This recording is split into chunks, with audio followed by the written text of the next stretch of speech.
প্রিয় পাঠকেরা, আজকের চ্যালেঞ্জটা এই: ঘরে বসে অকটেন বানানো, নাকি কেবল ইউটিউবে টিউটোরিয়াল দেখে বুদ্ধি খাটিয়ে ফেললাম। ভাই, সোশ্যাল মিডিয়া প্ল্যাটফর্মে যে আইডিয়া দেখে আপনারা লুঙ্গি খুলে বসে পড়লেন বানাতে, সেটা বিপ্লব না, বিপদ। ঘরে বা গ্যারেজে অকটেন বা পেট্রোল বানানো সম্পূর্ণ অসম্ভব এবং অগ্নি ঝুঁকিপূর্ণ ব্যাপার। এটি শুধু বিজ্ঞান বলে না, বাস্তব প্রকৌশলও বলে দেয় যে এই কাজটা ঘরোয়া পরিবেশে কোথাও ঠিকঠাক করা সম্ভব না এবং এতে বড় ধরনের বিস্ফোরণ বা আগুনের ঝুঁকি আছে। কেন এবং কী কারণ?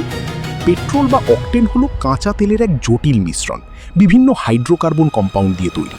এটি সরল গৃহ পরিবেশে পাওয়া যায় না। সাধারণত এটা পেট্রোলিয়াম রিফাইনারিতে তৈরি হয়, যেখানে তেলকে ভাগ করে ক্র্যাকিং, রিফর্মিংয়ের মতো উচ্চ তাপমাত্রা, উচ্চ চাপ, ক্যাটালিস্ট দিয়ে রাসায়নিকভাবে বদলে তৈরি করা হয়।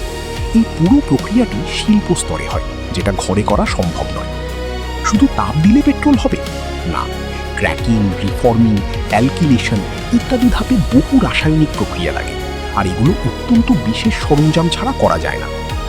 ঘরোয়া চেষ্টা কেন বিপজ্জনক?